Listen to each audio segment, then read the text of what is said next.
Welcome to another episode of Monday Minutes, where we kickstart your week every Monday in less than 5 minutes. And the only rule is you better put it into action, or me and my voice with strep throat is going to hunt you down, kick you in the shins, and make you do it anyways because I am here to help you succeed. But it's a quick hit. Set direction, set focus, or give you a permission slip to move forward in something that's been getting in your way.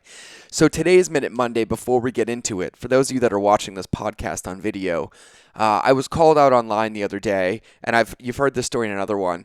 So I've decided that I'm just going to do the rest of my podcast with no sleeves on because I want to feel tough and pretend to do something. And I just got done working out with strep throat because I committed to this 75 hard challenge. So I still did an hour and 45 minutes of working out today because that's what we do. We push forward. And our commitment is not based on feelings. But let's get into today's episode, which is email marketing versus social media marketing. Which one is best? I'm going to answer this one in 3 minutes. And this is a question that I get asked all the time. There is not which one is best because they are both required.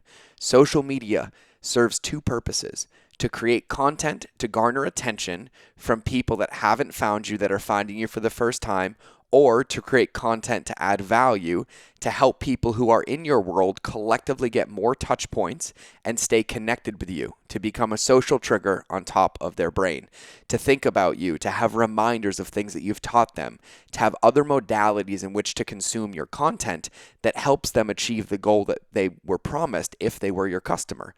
It just so happens that that content on social media also works extremely well for attracting new customers because you have the word of mouth piece, you have the content piece with existing customers sharing it, telling their friends about it, and then new people seeing your light from your lighthouse and being like, you know what, I like this guy's light or this girl's light. That's my color, that's my taste, that's my flavor. I want more of it. And one important distinction here: it's not about getting everybody to like your light. If everybody likes your light, you're not being authentic enough and you're not being yourself. The right people will find your light at the right time for them. And so that's what social media is for. And then what is email for? Email is the backbone of your customer journey. It is an invitation that people give you to have direct access into their home. See, I use analogies a lot, and I'm not the brightest cry in the box sometimes. So this is what I think about. If you think back to when you walked through the mall when you were a kid, maybe 20 years ago, you would walk by. Social media was you walking by the chicken place and them giving you some teriyaki chicken. You could smell it, you could see it, and there were days that you would taste it and eat it. There were days that you weren't. And then there were days that you would walk by 5 times and grab all of it. That's social media. The day that you walked by, ate it 5 times and wanted it so bad that you paid, you became a customer, and then they got your email. And so email is basically once you've created a relationship. It's when somebody has gone through a customer journey and said, you know what, I believe in you enough, or I trust you enough, or I feel safe enough for you to have my email to deliver on the promise that you made to me. And now I'm advocating my safety to you because this is something I need, and you promised me that you will give it to me. And now I trust and believe that you are going to do everything in your power to take me on that journey, which is why I'm letting you into my home. That is what email marketing is. Social media is audience building, touch points, branding, perceived value, and email is fulfillment, customer journey, as well as touch points. But email is a value-based relationship.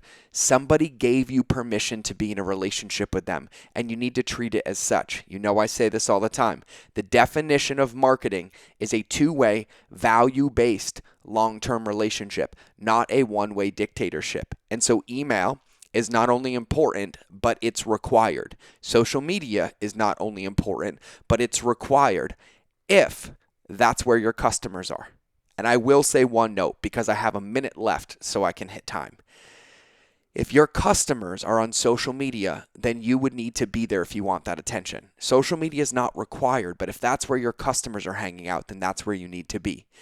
One distinction, and I will have to do an episode on this, that doesn't mean you have to be on 8 social media presence at once, giving it 20% effort. I would rather you be on the one that you are passionate about or you are good at, where your customers are, giving it 100% of your depth so that they can collect all the touch points required to then give you their email address to escalate them on a journey and take them where you need to go.